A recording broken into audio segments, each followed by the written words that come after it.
So now let's do the structures of alkanes, alkenes, alkynes, because as I have told you before, it's always good to compare the structures of alkanes and alkenes, though you have learned it before, so that you will never forget the structures of the respective first member of the alkanes and alkenes.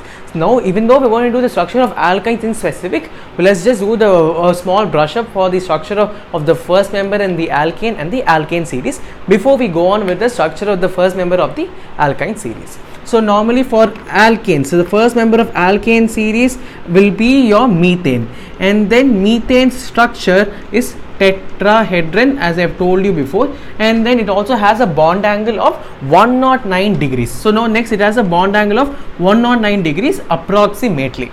So now next take your alkenes, which we have already done before. So it will be ethene is your first member, and then it has a planar type of molecule. So what it has a planar type of molecule, and then next is supposed to be your angle, and then this angle is supposed to be around 120 degrees. So this is exactly 120 degrees. So now this is supposed to be the most important thing, since we haven't done before, is alkynes. So alkynes have the first member is ethyne, and then the type of molecule is linear. That means it's just a straight chain. So now let's just draw this is the structure, which is nothing but which has it's a condensed formula. So this is the condensed formula and it's a condensed structure. So now there are 3 bonds, and then there is one bond which connects it to hydrogen. So now let's just draw the dotted form of it, so that you will know that the structure is nothing but a linear form. So this is supposed to be a condensed formula, and then you will be having the bonds.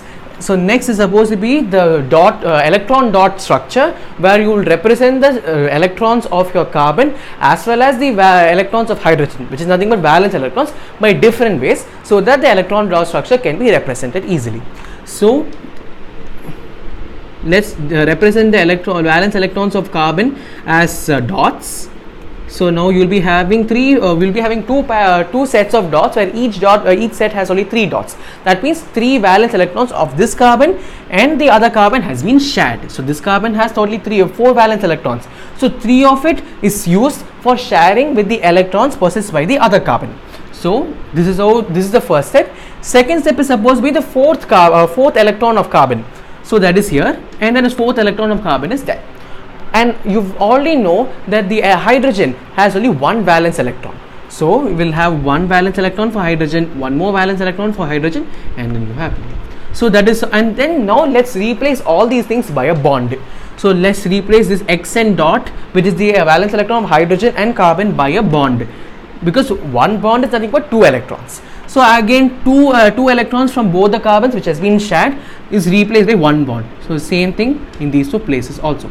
So 1 electron from carbon, other electron from hydrogen has been shared to form 1 bond between carbon and hydrogen. So it forms 1 more bond. So this is supposed to be your structure, and then we have arrived at this. So from electron dot form, we have got it into the bond form. So now from this we can come to know that the structure is a linear structure, and then the bond angle here is 180 degrees.